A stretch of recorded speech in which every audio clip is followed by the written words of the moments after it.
दिगंबरा दिगंबरा श्रीपाद दिगंबरा दिगंबरा दिगंबरा श्रीपाद दिगंबरा। भगवान वेदव्यास महर्षी जगदंबेचं चरित्र सांगताय. जन्मेजय राजाला त्यांनी सूर्यवंश आणखी चंद्रवंश यामध्ये जे प्रसिद्ध आले त्यांची चरित्र सांगितली. ते स्वतः राजे महापुरुष झाले. जगदंबेच्या कृपेनं उपासनेनं त्यांना महत्व प्राप्त झालं. यद्यपि विभूतिमत्सत्वं श्रीमदूर्जितमेव वा तत्तदेवावगच्छत्वं पराशक्त्यांश संभवम. भगवंतांनी ही गीतेमध्ये हे सांगितलं. मनुष्य जन्म मिळाला देवाच्या अनुग्रहाने, आणखी मुमुक्षु झाले, स्वतः महापुरुष झाले म्हणतात.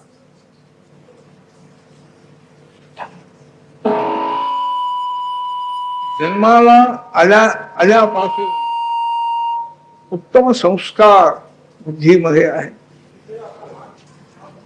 महापुरुष व्हायचं नुसतं मनुष्य शरीर मिळालं म्हणजे आणखी महत्व प्राप्त होतं असं नाही. सात्विक, राजस, तामस, सत्व, रज आणखी तम, तीन गुण, ह्या तीन गुणांनी जग उत्पन्न झालेलं. प्रत्येक पदार्थामध्ये तीन गुणांचं मिश्रण आहे.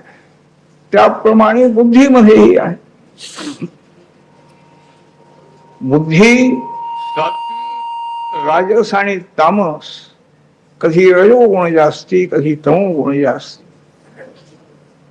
कामक्रोधाधिक विकार उत्पन्न होत आहेत मनामध्ये, बुद्धीमध्ये, म्हणजे तमोगुण, रजोगुण जास्ती आहे. अंतःकरणामध्ये सत्वगुण वाढतो आहे. अशा वेळेला वैराग्य, भोगाची इच्छा, काही विषयाकडे लक्ष जात नाही. क्षमा आहे. कोणीही राग येण्यासारखं वर्तन केलेलं असताना सुद्धा क्षमा आहे. हे सामर्थ्य फार कठीण आहे. क्षमावृत्ती अंतःकरणामध्ये ज्याच्या उत्पन्न झाली तो सत्वगुणी त्याची बुद्धी आहे.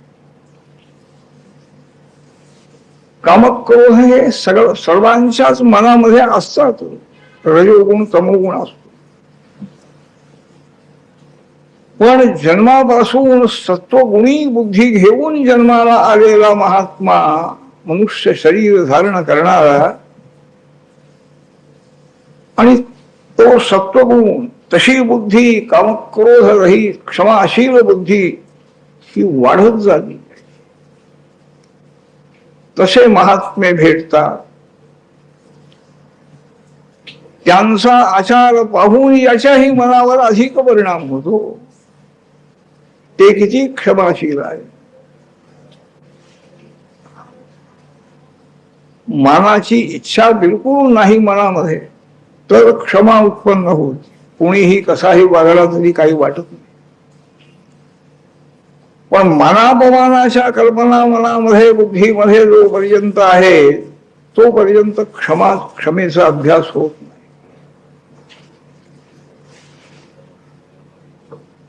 आपलं जे कर्तव्य कर्म आहे ईश्वराने नेमून दिलेलं, शब्द ब्रह्म म्हणतात. वेद हे शब्द ब्रह्म आहे. भगवतीचं स्वरूप आहे. अनंत वेद आहे. किती त्याच्यामध्ये आणखी जगाचा विचार केला असेल, अभ्युदय आणि निश्रेयस ज्याच्यामुळे प्राप्त होत असा धर्म जो आहे त्या धर्माचा किती विचार केला असेल, त्याच्या धर्म कसा उत्पन्न होईल आणि तो कसा टिकेल हेही पाहिलं पाहिजे. चरित्र ही याकरता ऐकायची आहे. जरी धर्माने वागण्याची बुद्धी आहे, सात्विक बुद्धी आहे, परंतु काही संगतीच्या योगाने ती बुद्धी बदलती. दुर्योधनाच्या राज्यामध्ये पुष्कळ चांगले लोकही असतील, पण त्याच्या बुद्धीवर काही परिणाम झाला नाही. पांडवांना राज्य द्यायचं 14 वर्ष झाली, 13 वर्ष होऊन गेली. 13 वर्षाची अट त्यांनीच घातली होती, कपट दूर करून. कपटाने जिंकलं, वनवासामध्ये त्यांना पाठवून गेलं आणि 13 वर्ष व्यवस्थितपणाने झाल्यानंतर राज्य त्यांचं द्यायला काय हरकत आहे, याचा अर्थ होतो सगळा. त्यांचं जे घेतलेलं राज्य तेही नाही मिळणार नाही. ताब्यामध्ये आणखी राज्य आलेलं आहे 12-13 वर्ष, ते कसं सोडायचं? लोभ आहे. हा लोभ विकार म्हणजे आणखी रजोगुण तमोगुणाचं कार्य आहे. रामचंद्र 14 वर्षानंतर परत आले आणि भरत वाट पाहतो आहे, कुठं आहे, अजून का आले नाही. मारुती राजाने पुढे येऊन बातमी दिली, आले तर रामचंद्र आले. तर त्यांच्या ज्या पादुका घेतल्या होत्या मागून, सात्विक बुद्धी बनवायची म्हणजे कसा अभ्यास पाहिजे याचं हे उदाहरण आहे. त्याची आईच त्याला सांगते, तुझ्याकरता मी राज्य मागून घेतलं 14 वर्ष. 14 वर्ष नाही म्हणजे तुझ्याकरता तुला मिळालं म्हणजे तूच असते आता, रामाला काही नाही. बरं, राम भेटल्यानंतर रामही तेच सांगताय,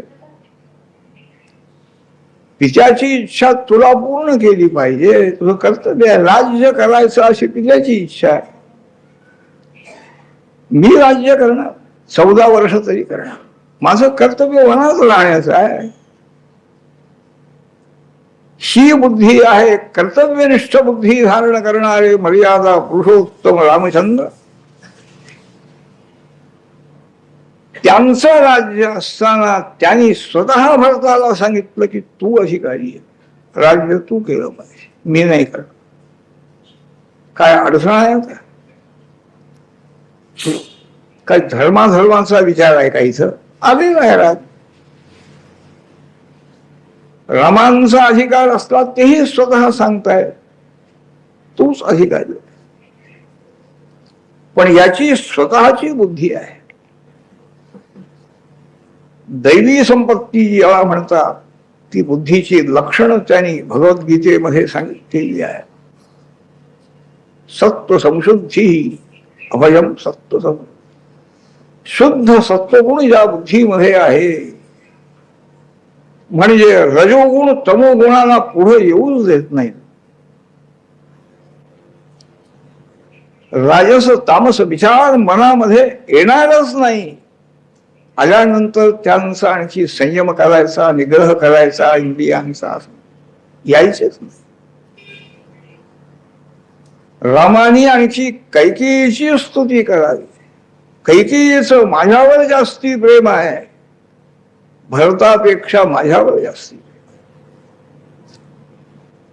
आणि त्याचं कारणही त्यांनी सांगितलं. मला वनामध्ये जायला सांगितलं म्हणून लोक तिची निंदा करतात म्हणाले, पण हे प्रेम आहे. वनामध्ये मी गेल्यानंतर मला काही काळजी आहे का? काय शरीराला हा विहार लागेल, कंदमुळं फळं वाढायची, शिकार करायची, काय आपलं आपल्या पुरतं पाहायचं, त्याला किती वेळ लागणार आहे. म्हणजे माझ्यावर जबाबदारी काही टाकली नाही काही हे विचार आहे, विवेक आहे, सात्विक बुद्धीचं लक्षण आहे. सत्व संशुद्धी म्हणतात भगवान. द्वेष नाही, मनामध्ये द्वेष नाही, द्वेषाला साधा नाही. राज्याभिषेक माझा ठरलेला असताना मला लावून गेलं म्हणा, कसली काही काही मला पुष्कळ सवलत मिळाली म्हणाली या कैकेयीच्या वलानी, मनामध्ये राहायचं, काही काळजी करायची रे, आपल्या पुरतं उपजीविकेला किती मिळेल, काय फार काही कष्ट नाही काय. आणि त्या भरतावर सबंध राज्य टाकलेलं आहे म्हणाले, राज्याचा भाग पोटच्या मुलावर ठेवला. हे विचार त्या कैकेयीच्याही मनात आले नसते, हे रामांच्या मनात आहे. राज्य म्हणजे काय सोपा नाही आहे. राजधर्मानुवृत्ती परस्य नृपते हे महत् अप्रीती स्थान म्हणतात.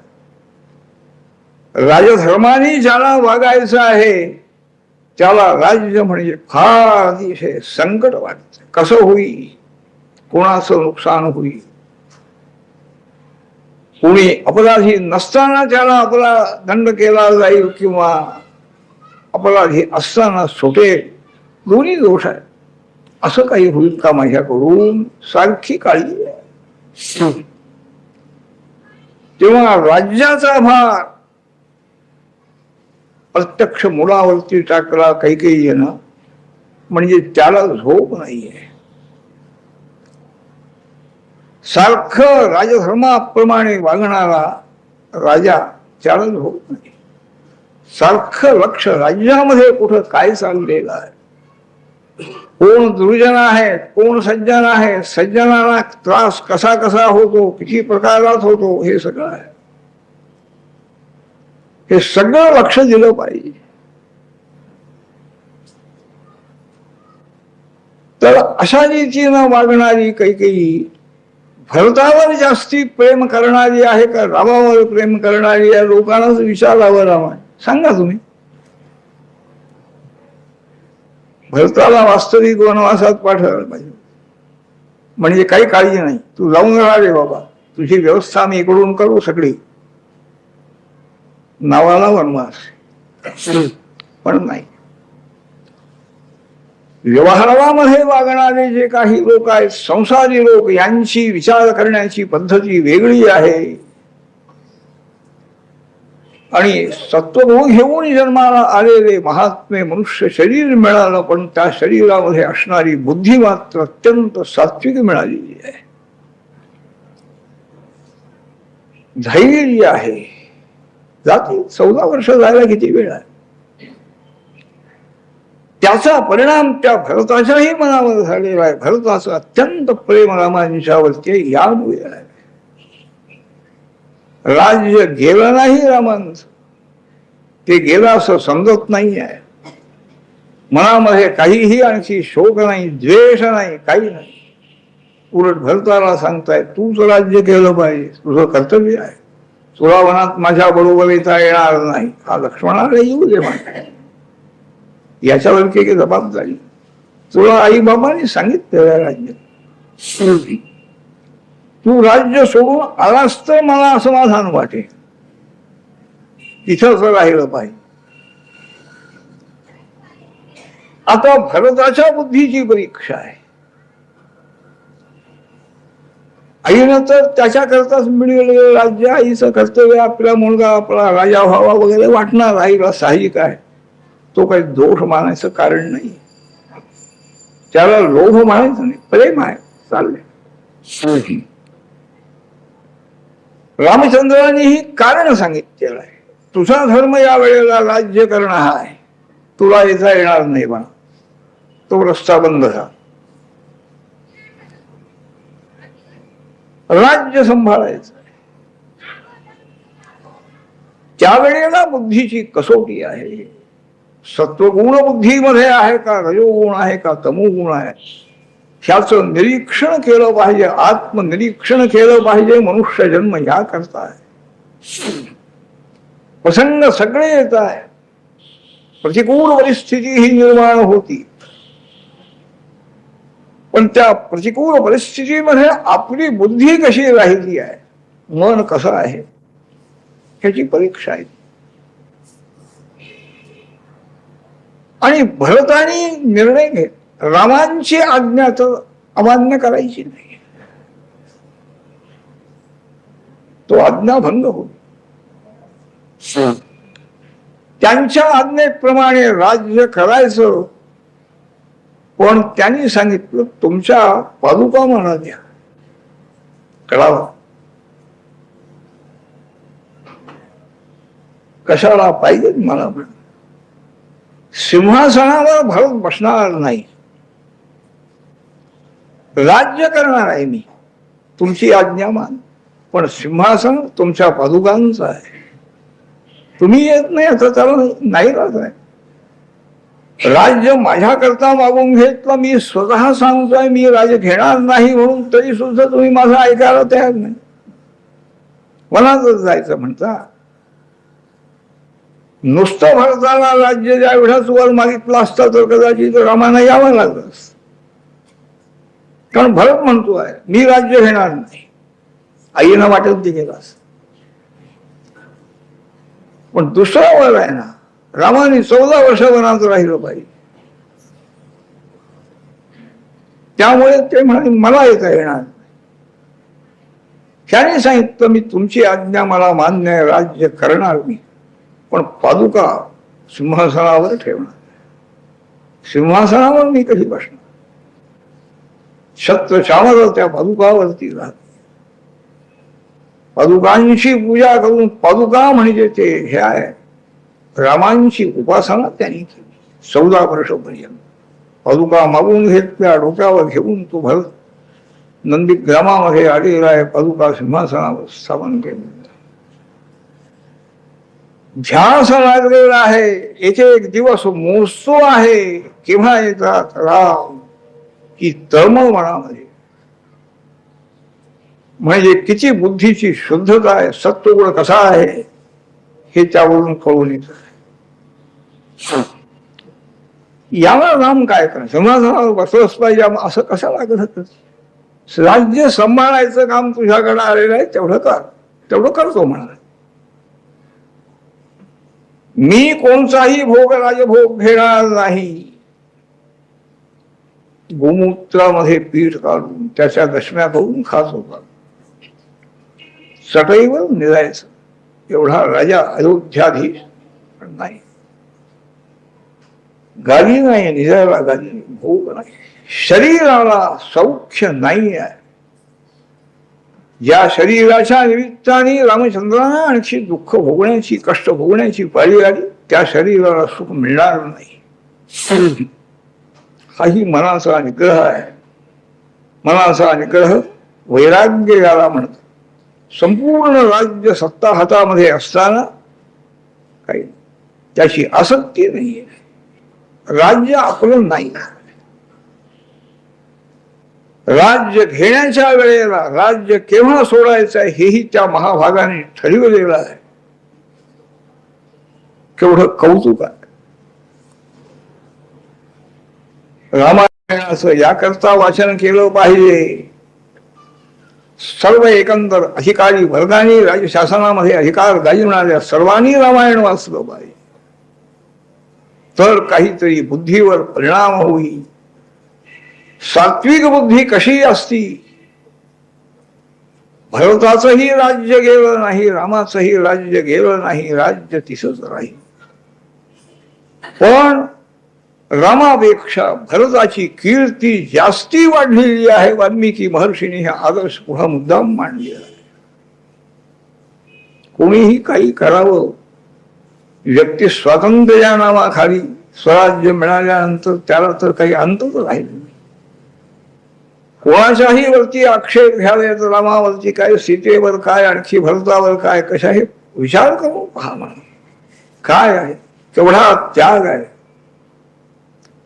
रामाना कबूल करावं लागलं, बाबा माझ्यापेक्षा तू मोठा आहे, मला अद्याप राज्याभिषेक झालेला नव्हता, पाहायचं ठरलं होत, इतक्यात वनच जायचं ठरलं, इकडे आलो. तुझ्या आईनं राज्य तुझ्या करता मिळवून ठेवलेलं आहे, तुझ्या मालकीचं राज्य असताना तू बाजूला राहिला, हे महत्व आहे. अशी बुद्धी मिळाली पाहिजे मनुष्य जन्म त्या करता. ज्या वेळेला अशा प्रकारची बुद्धी प्राप्त होती तो देवाचा अनुग्रह आहे, समजला पाहिजे. दैवी संपत्ती ज्याला म्हणतात, देवाच्या कृपेनं प्राप्त. एक एक दिवस मोजतो आहे, 14 वर्ष झाली पूर्ण. 15व्या वर्षी सूर्योदय होईपर्यंत भरत या भूमीवर राहील असं त्यांनी ताकीद केली होती. पुढं भूमीवर भरत राहणार नाही, त्याला यावं लागलं. रावणाला मारल्यावर लंकेतही गेले नाही, विभीषणाला देऊन टाकली लंका, तू सांभाळणार, आणि आले लगेच गडबडीला. आणि आल्याबरोबर त्या पादुका म्हणजे ते राज्य देऊन टाकलं, नमस्कार केला. मोठा भरताला त्याने नंतर मुख्यमंत्री नेमलेला आहे. राज्य कसं करावं त्याचा अभ्यास त्यांनी केलेला आहे 14 वर्षापर्यंत. मंत्री झाल्यानंतर सुद्धा तो तसाच त्याचा अभ्यास चालू आहे. संस्कार उत्तम आहे, वासना दुर्वासना नाही आहे मनामध्ये. हे सगळे लोक सांगताय, रामाला काही पाहायचं कारण नाही. कसं वागत होता भरत, कडकपणाही आहे. वज्रादपि कठोराणि मृदूनि कुसुमादपि लोकोत्तराणाम चेतांसी कोही विज्ञातुमर्हति. श्रेष्ठ महात्मे त्यांचं अंतःकरण, त्यांची बुद्धी अशी आहे, कठोरही आहे. शिक्षा करण्याच्या वेळेला काही मागं पुढं निर्भय. दंड केला पाहिजे ठरल्यानंतर मागं नाही. दयेची याचना बिचना इथं नाही आहे. धर्मशास्त्रामध्ये दया नाही आहे असं म्हटलं तरी एकदा न्यायी बुद्धीनं आणखी तो दंड करायचा ठरल्यानंतर तो झालाच पाहिजे. मुलगा जरी असला स्वतःचा, तथापि त्यालाही दंड करणारा पिता असला पाहिजे. असा न्यायाधीश तो योग्य आणखी न्याय करणार. आणि अत्यंत मृदू ही अंतःकरण आहे. स्वतःच वैयक्तिक मनापमानाकडे लक्ष नाही.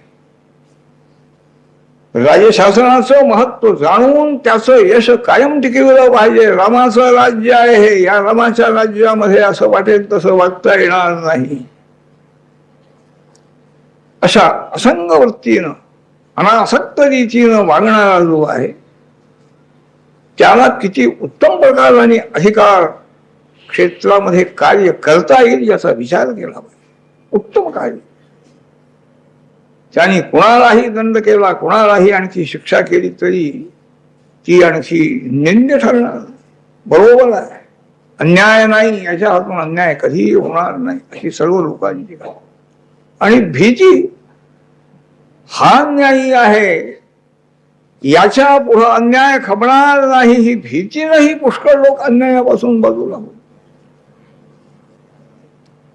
अन्यायाला सहकार्य देणं हाही दोष आहे. स्वतः अन्याय करणं हातालाच, पण झालेला आहे जाऊ दे की हो, क्षमा करा असं नाही. तेव्हा हे भरताचं दिव्य चरित्र आहे. देवानुग्रह हा याला कारण आहे. मनुष्य जन्म मिळाला तरी शुद्ध बुद्धी, क्षमाशील बुद्धी मिळवणं ही देवाच्या कृपेशिवाय नाही.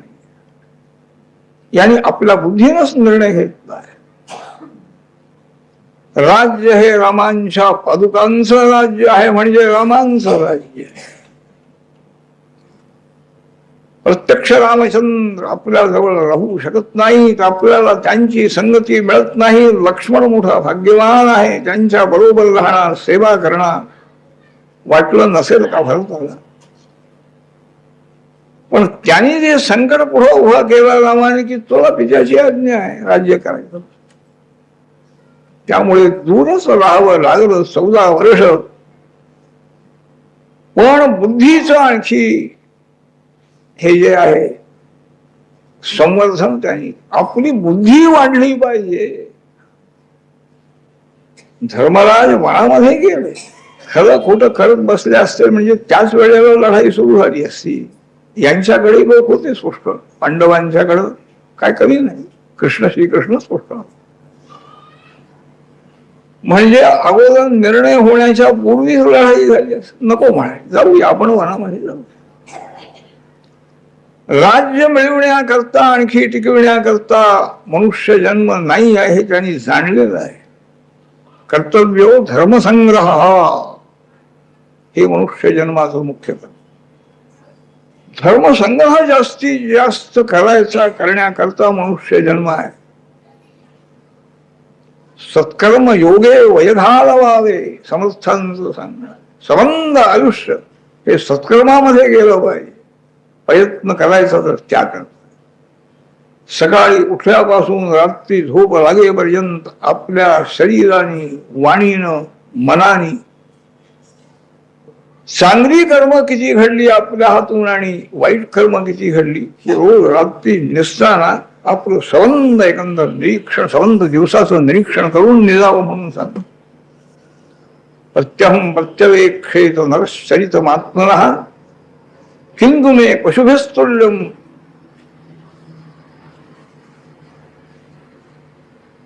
प्रत्येक दिवशी आणखी आपलं जे चरित्र आहे, आपला आचार जो आहे काया वाचा मनाने झालेला, त्याचं निरीक्षण.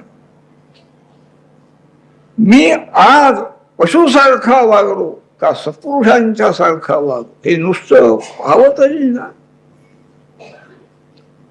लोकांनी आणखी निंदा करायची, लोकांनी सांगायचं, त्याचाही परिणाम इतकं निर्लज्ज मन होऊन जातं. शेवटी कितीही लोकांमध्ये प्रसिद्ध केलं, वर्तमान पत्रात झालं तरी त्याचा परिणाम मनावर होतच नाही, असं मन होऊन जातं.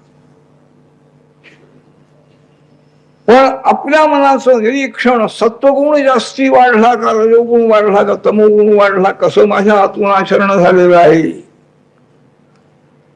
हे पाहावं म्हणतात.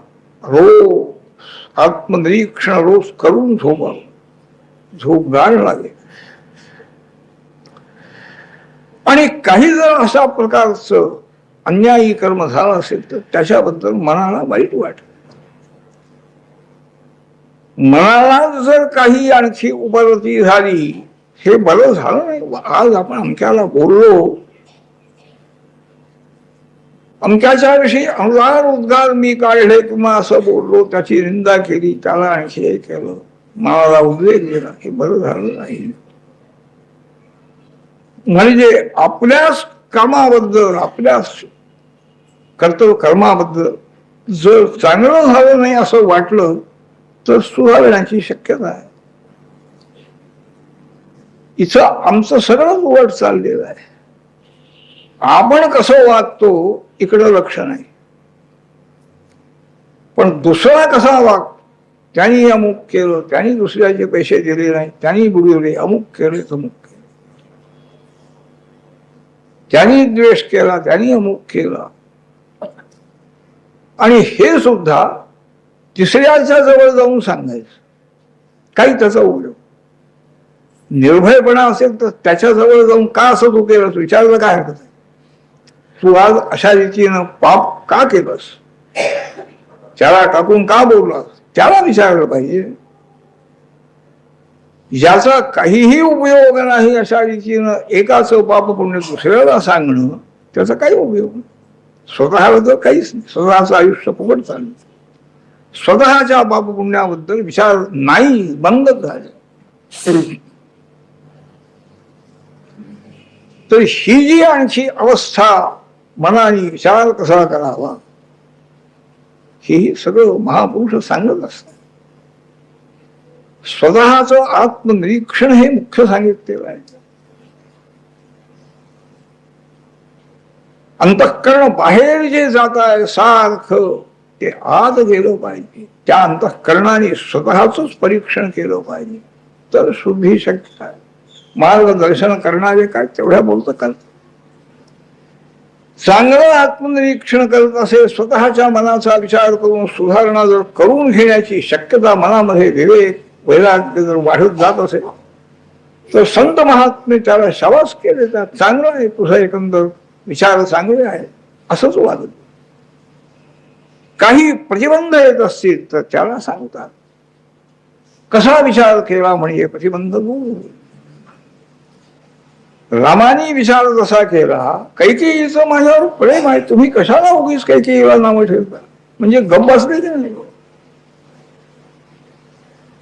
मला काहीही काळजी तिनं टाकला नाही, हाच ज्यांनी विचार स्वतः करून मनाचं समाधान करून घेतल्यानंतर लोकांना काय जरूर आहे.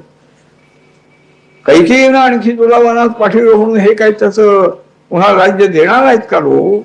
उगीच निष्कारण आणखी शिष्टमंडळ गेलं, अमुक गेलं, तमुक गेलं, काय उपयोग काय?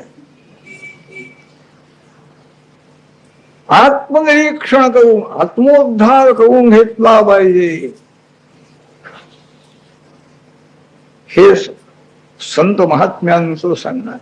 आणि त्याकरता ते लागतात महापुरुष संशय हा. ज्ञानेश्वरीच्या शेवटी आणि संतांचं वर्ण ज्ञानराजांनी 3 ओव्या मुद्दाम त्या आणखी पसायदानामध्ये संतांच्या करता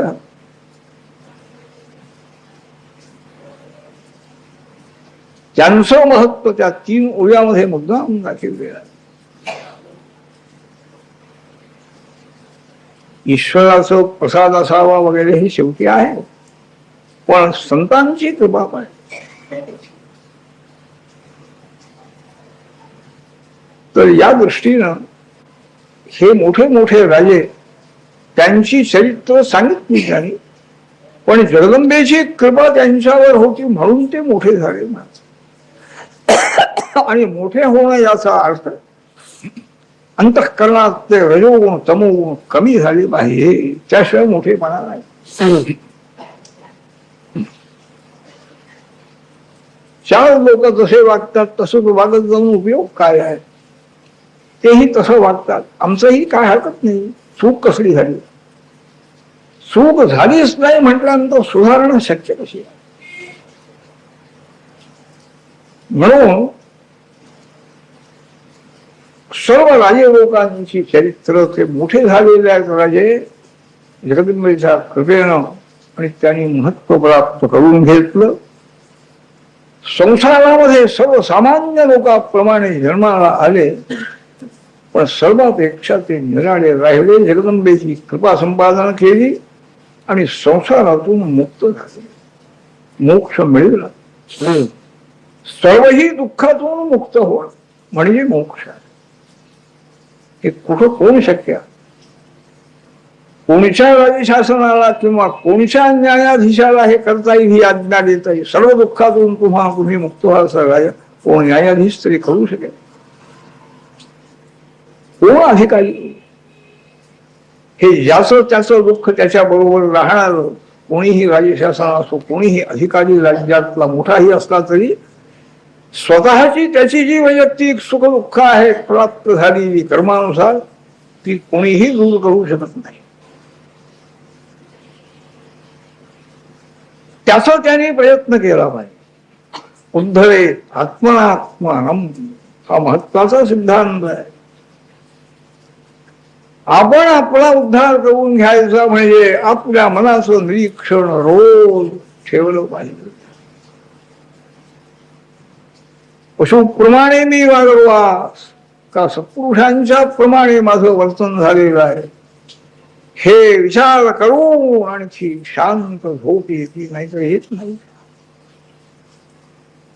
कोणाबद्दल दुर्विचार मनामध्ये राहिलेला, माझ्या विरुद्ध वागलेला कोण आहे, त्याला कसं हे करावं, हेच विचार तर झोप येणार, याचा उपयोग नाही. म्हणून खरा आपला उद्धार आपण करून घ्यायचा आहे. हे सगळी ही संत महात्मे परमेश्वराची विभूती झाले. शेवटी परमेश्वराच्या जगदंबेच्या कृपेनं ईश्वर रूप, ईश्वराला दुःख नाही. कर्म नाही आणि दुःख नाही. मानवाला, देवाना, गंधर्वांना, ऋषींना सगळ्यांना दुःख आहे, कारण कर्म नाही. धर्माधर्म ज्याला आपण म्हणतो, पाप आणि पुण्य, हे घडलेलं आहे ना, घडतं आहे. नुसतं घडलेलं आहे संपून जाईल काही दिवस नाही, त्यात भर पडते. प्रेमाण कर्म म्हणून जे चालू आहे रोजचं, तेही पाप पुण्यात्मक आहे. साठा तर आहेच आहे, भरपूर संचित आहेच आहे, पण त्या संचितामध्ये हे पुन्हा जाऊन भर पडती आहे. त्यामुळे कर्म असेपर्यंत त्याचं फलभोग आहे. हे सृष्टीचा आणखी नियम परमेश्वराने ठरवून टाकले आणि बाजूला आहे. ईश्वर म्हणजे व्यवस्थापक आहे, व्यवस्था करू शकतो. जसं कर्म झालंय त्याप्रमाणे करावे तसं भरावं म्हणतात. हा नियम घालून ठेवलेला. त्याप्रमाणे जे काही कर्म ज्या जीवाकडून झालेलं आहे त्या कर्माचं पाप केलं असेल तर पापाचं फल मिळेल दुःख, पुण्य केलं असेल तर त्याचं फल सुख मिळेल. त्याचं त्याने मनाने असं जर ठरवलं असेल किंवा त्याप्रमाणे पुण्यकर्म जास्तीत जास्त करण्याचा प्रयत्न करायचा. वासना मनामध्ये असतात, अशुभ वासनाही असतात, त्याप्रमाणे पापाचरणाकडे प्रवृत्ती होती नाही असं नाही, पण ते आवडावं. राग येणार नाही असं नाही, राग यायचा. मनामध्ये जे काही आपल्या मनामध्ये विचार आलेले आहेत त्याच्या विरुद्ध वागणाऱ्या मनुष्याबद्दल राग येणं स्वाभाविक आहे. पण राग आवरणं हे प्रयत्न याकरता करायचे. शक्नोती हैव सोढुं प्राक् शरीर विमोक्षणात काम क्रोधोम वेगम, हे सांगतात. कामक्रोधाचा जो आवेग आहे तो उत्पन्न, राग आवडत नाही म्हणतो, आवडत नाही असं होईल, आवडत आला. राग येऊच नये नाथ महाराज सांगतात, ती त्यांची योग्यता आहे. त्यांनी शांतीचा इतका अभ्यास केलेला आहे की त्यांना राग येतच नाही. जरी अनुक्रोध आला तरी तो अशांतची राहायला म्हणाले नाथ सांगतात, त्यांनीच सांगावं. बाहेर दाखवला नाही राग, पण आत आलेला आहे, ओळखत आहे, मुद्रा आहे. त्याच्या मुद्रेवरून याला राग आलाय की नाही कळतं. शत्रू मनुष्य ओळखू शकतो. मग त्याने राग सोडला काय, शांत म्हणायचं काय? नाही म्हणाय, त्याला शांत म्हणता येणार. लोकांनी हा मनुष्य रागीत आहे असं म्हणू नये म्हणून त्यांनी राग आवरून धरला. म्हणजे राग आला नाही असं नाही. राग आवरणं ही सुद्धा खालशीच आणखी पातळी आहे, येऊच नाही राग. ज्या ज्या ठिकाणी आपल्याला आणखी मान देणारी मंडळी आहे, आदरभाव दाखविणारी मंडळी आहे, जेथ स्वगोत्र सोयिरे स्वजन, जिही दिसला अति सन्मान, तया देखता अपमान अनुद्विग्न दोष आहे, त्यापासी शांती संपूर्ण उद्धवा श्रेयसी जाण, लोकेशणे लाजे याचे मन अशांती जाणते. ही भूमिका मिळवून सांगतायत नाथ महाराज. सर्व मंडळी आदरभाव दाखविणारी असताना त्या प्रसंगाने त्या ठिकाणी अपमानाचा प्रसंग आलेला आहे, पण ज्याच्या मनामध्ये क्रोध नाही. इतका माझा मान सन्मान होतो, माझा अपमान झाला असं कसं म्हणत नाही. काही मनापमान तुल्य हे ज्ञानी माणसाचं गुणातीताचं लक्षण. सत्वगुण जास्तीत जास्त वाढविण्याचा अगोदर प्रयत्न करायचा, मग सगळेच गुण टाकून द्यायचे, गुणातीत व्हायचं आहे. गुणामध्ये असणं आणि तशा प्रकारची कर्म करीत राहणं म्हणजे संपणार नाही जन्म. पण सत्वगुण जास्तीत जास्त आपल्या बुद्धीमध्ये अधिक जर वाढवण्याचा प्रयत्न झाला आणि देवाच्या कृपेने जगदंबेच्या तो जर सत्वगुण वाढला तर रजोगुण तमोगुण आपोआप कमी होतात, नाहीशे होतात आणि शांती ज्याला म्हणतात, औदार्य उत्पन्न होणं, उदार वृत्ती. दुसऱ्याला आणखी दुःखामध्ये आहे, संकटामध्ये आहे, त्याला उपयोगी पडणं, धनानी, शरीरानी, वाणीनं, सगळ्या दृष्टीनं दुसऱ्याला उपयोगी पडणं, धनदान करणं, हे औदार्य आहे.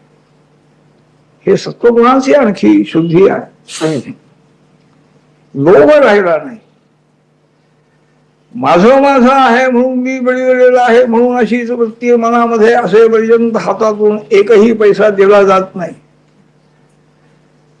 मलाच कमी पडेल हो, मी असं जर द्यायला लागलो. कुणी जर मागायला आले, कोणा एखाद्या दात्याचं नाव प्रसिद्ध झालं तर शेवटी त्याला सांगावं लागतं घरामध्ये नाही, भेटणार नाही असं सांगा, कुणी आलं तरी. प्रत्येकाला देणगी देऊन कसं होईल, मला बोललं पाहिजे. तर ही जी काही धनाबद्दल आसक्ती आहे, लोभ ज्याला आपण म्हणतो, ती कमी होणं, लोभवृत्ती कमी होणं हे सत्वगुणाचं लक्षण. मिळवला पुष्कळ पैसा आणि बँकेमध्ये ठेवूनच, तुम्ही बँकेतच ठेवला ना, माझा म्हटलं तरी सुद्धा रोज काही इतका पैसा लागत नाही. कितीही आणखी जास्ती आयुष्याराम करायचं म्हटलं तरी इतका पैसा लागला परिणित आहे. पण तो काही दान करण्याची वासना होणार नाही, कारण लोभ आहे ना. हे द्रव्य असं माझं आहे, माझं गेलं तर काय. तर हे सगळेही गुण जे बुद्धीमध्ये मनामध्ये उत्पन्न होत आहेत ते सत्वगुणाचं लक्षण आहे. सत्व संशुद्धी हे दैवी संपत्तीचं लक्षण आहे आणि त्याच्याकरता विवेक उत्पन्न झाला पाहिजे. ही विवेक संपन्न बुद्धी ही देवाची देणगी आहे. देणे ईश्वराचे, देणे ईश्वराचे सांगताय समर्थ, मनुष्याच्या प्रयत्नाने नाही. तर हे सगळे राजे जन्मेजय राजा जगदंबेच्या कृपेनं त्यांना आणखी शुद्ध बुद्धी झाली. बुद्धी शुद्ध झाल्यानंतर दुःख राहतच नाही आहे. चित्त शुद्ध तरी शत्रू मित्र होती, तुकाराम महाराजांचा गाऊन. ऋषी मंडळी अरण्यामध्येच राहायची नेहमी, त्यांना कुणाचं संरक्षण, कुणाचं काही नाही. पण त्यांची जी बुद्धी त्यांनी बनवलेली आहे योगाभ्यासाने, विवेकाने, सगळ्या यांनी प्रयत्नाने, त्या बुद्धीमध्ये कोणाचीही हिंसा नाही, कोणाचाही द्रोह नाही. मनामध्ये मन अहिंसात्मक बनवून गेलेलं आहे. शरीराने कुणाला मारणं नाही, वाणीनंही मारणं नाही. वाणीनंही हिंसा होती ना. रागाच्या भरात आपण वाटेल ते बोललो दुसऱ्याला, म्हणजे त्याच्याही मनाला लागेल ना. आत्मा प्रतिकूलानी न परेशान समाचरेसे जे सांगतायत भीष्माचार्य, हा धर्म आहे. आपल्याला कोणी मनाला लागेल असं बोलल्यानंतर वाईट वाटतं, मग आपण दुसऱ्याला का बोलावं. तो संयम जर बुद्धीमध्ये राहिला तर तो धर्म आहे. तर हा सगळा विचार करू. आणखी ती महर्षी मंडळी निर्भय आहे. अभयम सत्व संशुद्धी, अभयम हे पहिलं दैवी संपत्तीचा पहिला गुण आहे. निर्भय असतात, काही बायका मुलं आहेत, सगळी आहेत. काही घरामध्ये काही कोठार नाही, बँका नाही, पैसे कुठं हे आहेत नाही, कुणाकडून सामान आणायचं वगैरे काही नाही, चिंता नाही. तुकाराम महाराजांना बायको होती, मुलं होती, घरदार होतं, सगळं होतं, पण चिंता नाही. आणखी पुष्कळ पैसा आहे, पुष्कळ संपत्ती असून सुद्धा चिंता आहे. कोण श्रेष्ठ कोण. संत कोण आणि असंत कोण याचा निर्णय याच्यावरूनच लागतो आहे. पैसा पुष्कळ असला म्हणजे तो संत ठरत नाही आहे. पैसा पुष्कळ असून झोप नाही. राजाची भीती आहे, चोरांची भीती आहे, स्वजनांची भीती आहे. राजाची चोराची सोबत, पण आपले लोक गरिबीमध्ये आहेत कोणी, त्यांना सहाय्य करायला काय, ते मागायला आले तर ही सगळ्यांची भीती. आणि झोप नाही, चिंता आहे, अनेक अनर्थ आहे त्या धनामुळे. तर त्या अनर्थाचा संबंध नाही. चिंता मुक्त आहेत ऋषी मंडळी. निर्जन स्थानामध्ये राहून ते राक्षस राहत होते जनस्थानामध्ये, तिथं ऋषी मंडळींचे असत. पण काही याच कारण म्हणजे वैर संपलेलं आहे, संपीवरत आहे. आपली बुद्धी इतकी शुद्ध बनवली, अहिंसात्मक बनवलेली आहे की त्यांच्या जवळ वैर करणाराच राहत नाही. त्यांच्या जवळ नाही, त्यांच्याशी नको वैर, पण त्यांच्या आश्रमामध्ये राहणारे जे आहे ते सुद्धा आपलं वैर सोडून देतात. तत्सन्निधौ वैर त्याग हा पतंजली महर्षी सांगतायत.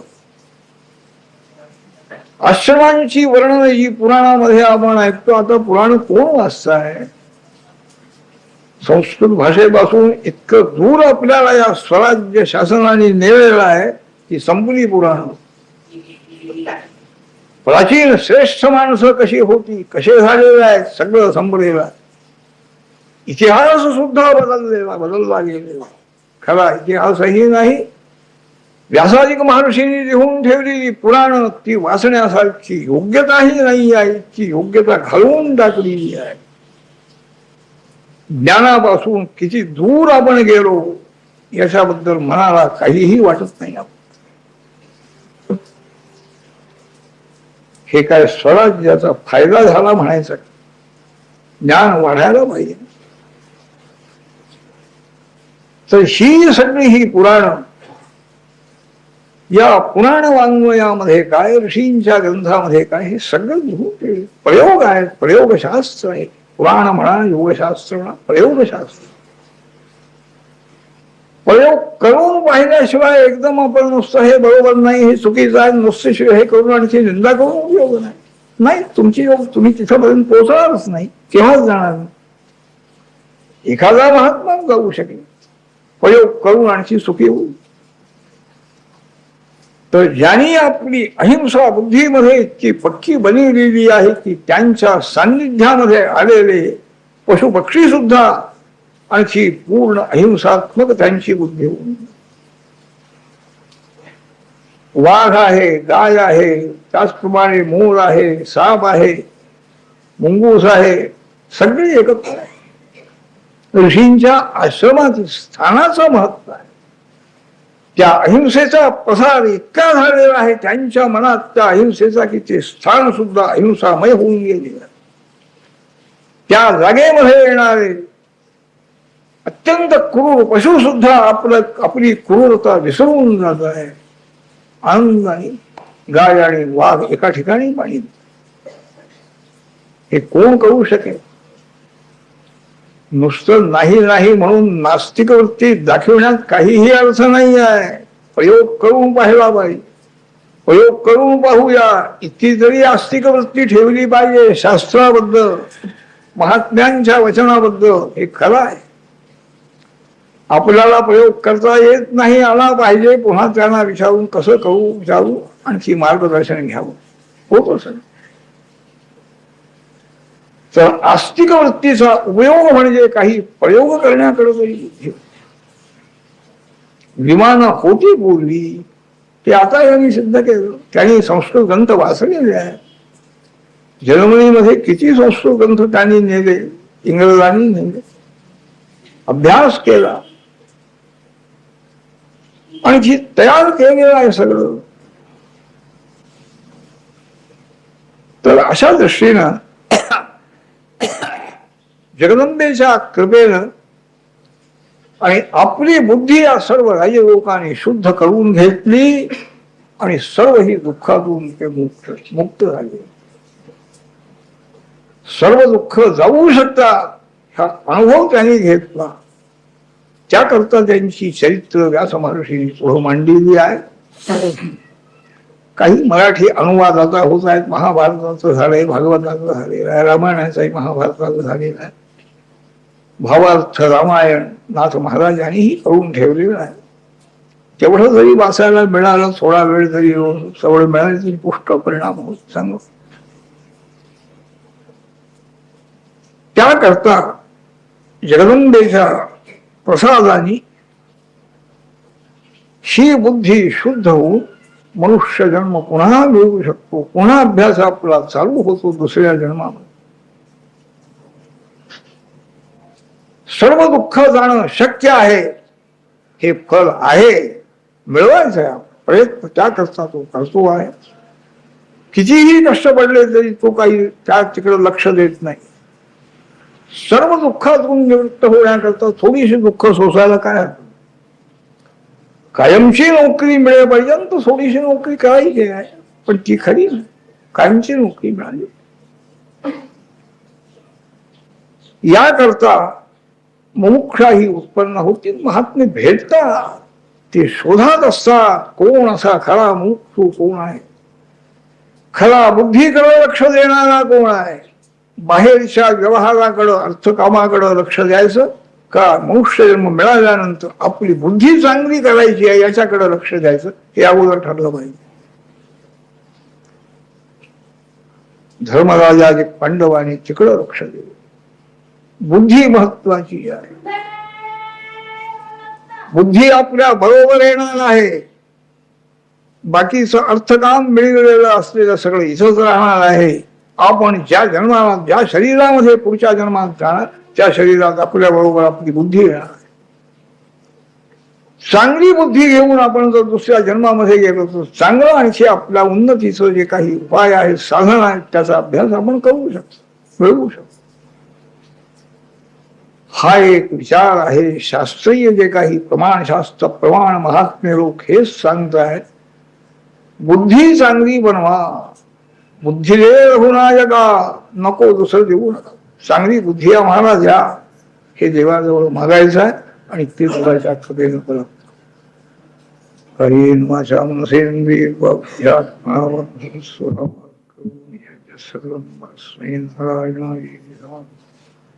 सर्व दिगंबरा दिगंबरा श्रीपाद हरिगंबरा.